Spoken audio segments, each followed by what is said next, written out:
What's up guys, and welcome back to the channel. In this video we're going to be going through the entire Dead Space timeline, including all games, animated movies, comic books and novels. Make sure to leave a like on the video and subscribe if you're interested in more Dead Space lore, of which I have loads more of on the channel. Thank you. 65 million BC. A meteorite containing the black marker hits Earth, causing the Cretaceous Paleogene extinction event and wiping out 75% of plant and animal life, including all non-avian dinosaurs. The marker is exposed due to the impact and sits at the bottom of the Chixculub crater off the coast of the Yucatan Peninsula. 2 million BC. The alien inhabitants of Tau Volantis discover a black marker on their home planet. The aliens begin to build markers across the planet's surface in the hopes of harbouring energy for their own uses. A necromorph outbreak begins and the black marker triggers a convergence event, creating a brethren moon. The aliens construct a machine which flash freezes their planet, halting the convergence event but fails to destroy the moon. The Tau Volantians become extinct. 2045. The New Horizons lunar colony is built on Earth's moon Luna. 2214. Dredger Corp and the government discover the black marker off the Yucatan Peninsula in Mexico. A floating research facility is constructed. Michael Altman reveals the existence of the marker to the public. The excavation team is driven mad by the marker's influence, with the exception of Altman, leading to the first Earth necromorph outbreak. Michael Altman sinks the research facility and the black marker with it. The 15th of March 2215. Michael Altman is assassinated by government agents. He becomes an unwitting martyr for the fledgling Church of Unitology, which eventually grows to become the single largest religion in human space. 2294 to 2299. The Sovereign Colony's researchers successfully reverse engineer the black marker.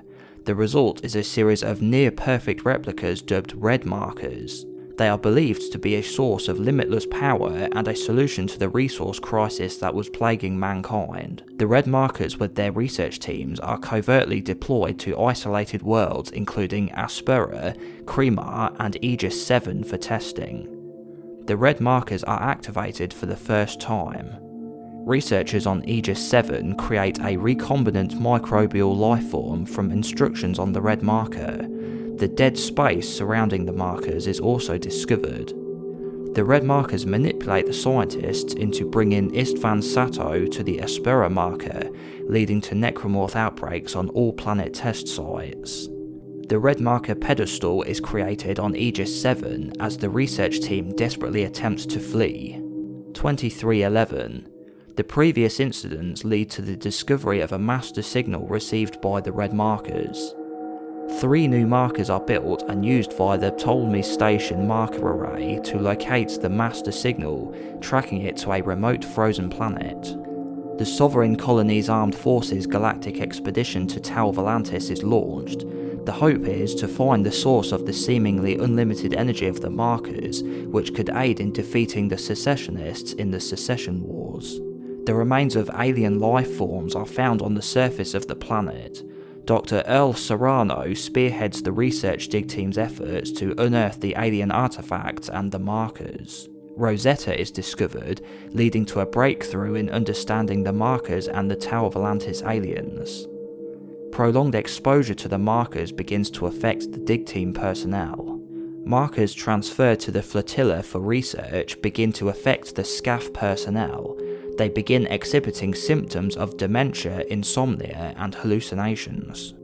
2314. Admiral Marjorie Graves is quarantined to her quarters on the orders of General Spencer Mahad, following a deterioration of her mental state as the markers try to use her to shut off the alien machine keeping the moon dormant. The Sovereign Colony's Council evaluate the accumulated research and evidence. They conclude that Tau Volantis was a Class 5 first contact scenario, an extinction level threat to humanity. Scenario 5 is put into effect.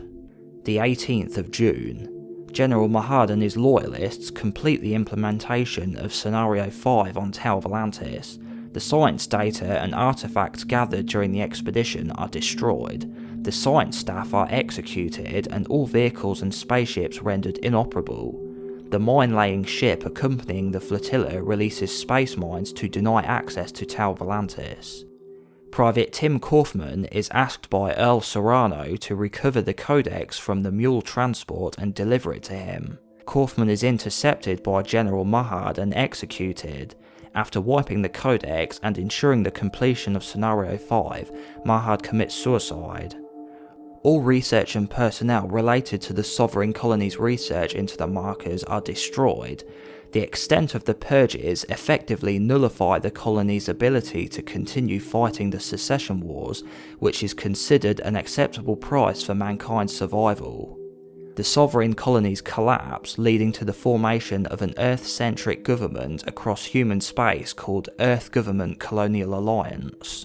2446. The USG Ishimura is commissioned and launched. The resource wars begin. The 5th of June 2461, Isaac Clarke is born. The 21st of April 2477, John Carver is born. 2497, the Wanut disaster occurs, in which 3 supply ships, 1 planet cracker, and a Concordance Extraction Corporation colony are lost due to a gravity tether failure. 2505, the CEC illegally enters the Aegis cluster to scan planets for resources. Aegis 7 is found to have extremely valuable mineral deposits. The CEC proceeds with constructing a colony in preparation for planet cracking. 2507. The CEC personnel begin preparing Aegis 7 for planet crack. 2508. CEC personnel rediscover the red marker on Aegis 7. Its existence reaches both the leadership of the CEC and the Church of Unitology.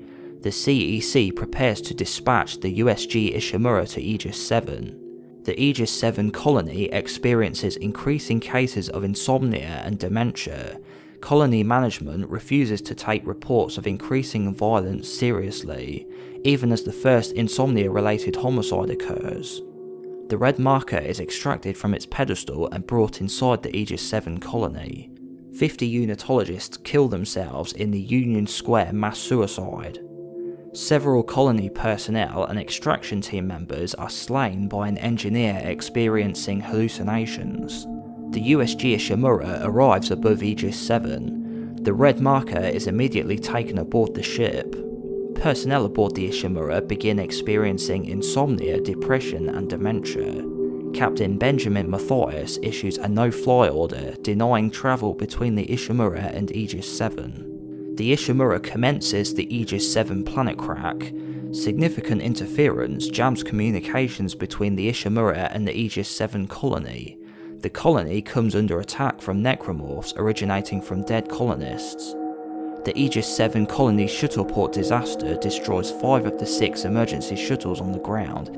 Almost all CEC personnel on Aegis 7 are killed. The necrotic recombinant organism is brought on board the Ishimura. The Ishimura is compromised as the organism multiplies and spreads quickly throughout the ship. Captain Benjamin Mathias dies in a botched arrest attempt. All emergency shuttles are mysteriously launched with no one on board. All decks of the Ishimura are compromised. Some sections remain isolated. The majority of the ship's personnel are killed. The repair ship USG Kellyan arrives at Aegis 7 in search of the Ishimura. The vessel attempts to dock but is destroyed in the process, stranding the repair crew. Engineer Isaac Clarke alongside Kendra Daniels and Zach Hammond enter the Ishimura and are attacked by necromorphs. Under the influence of the Aegis 7 marker, Isaac returns it to the planet and awakens the hive mind. He battles and kills it. Isaac escapes in an executive shuttle as the tectonic load crashes down onto the planet. Isaac Clarke is found and picked up by Recovery Patrol X-22376 and taken to Titan Station. The Magpies discover the derelict Ishimura and it is recovered by the Earth government. 2511. Unitologists sabotaged the government sector on Titan Station, enabling the necromorphs to spread to the Titan mines. Carrie Norton is tricked into opening the crossover tubes, allowing the necromorphs to flood into Titan Station's public sector. Franco DeLille hacks his way into Titan Station's psychiatric ward and frees Isaac Clarke. Gabe and Lexine Weller attempt to escape the Titan Station outbreak. Isaac Clarke escapes Titan Station to the Titan mines. Titan Station and the Site-12 marker are destroyed. Isaac Clarke escapes Titan with Ellie Langford. 2514. Damara Carver rediscovers information regarding the Sovereign Colony's experimentation with the markers. The Circle attacks Uxor's marker. Damara and her son are killed by unitologist Jacob Danik in search of the information of the marker origins. Uxor is decimated by the necromorph outbreak. However, Ellie Langford, aided by Robert Norton, manages to recover Damara Carver's research and triangulate the location of the origin of the marker signal. Ellie Langford assembles a team to try and find the origin of the markers. EarthGov marker facilities are systematically attacked by the followers of Unitology. Captain Robert Norton and Sergeant John Carver locate Isaac Clarke on Luna. The USM Eudora reaches Tau Volantis and is destroyed by SCAF space mines still active after 2 centuries. The team regroups at the CMS Roanoke and acquire the CMS Crozier and crash land on Tau Volantis' surface. Jacob Danik is contacted by Robert Norton in an attempt to secure passage off-world in exchange for betraying Isaac Clarke. Rosetta is revealed to be a preserved Tau Volantis alien, and Isaac discovers the species were exposed to the markers themselves and built the machine to destroy the Brother Moon. Isaac and Carver pursue Danik into the alien ruins to stop him deactivating the machine and restarting the Tau Volantis convergence. The Brother Moon successfully awakens and is defeated in a desperate battle in space by Isaac and Carver. Isaac Clarke and John Carver mysteriously survive and pursue the evacuating unitologists to the CMS Terra Nova. They successfully rig the mass driver to use a modern shockpoint drive and return to Earth and find it under attack by the awakened Brethren moons.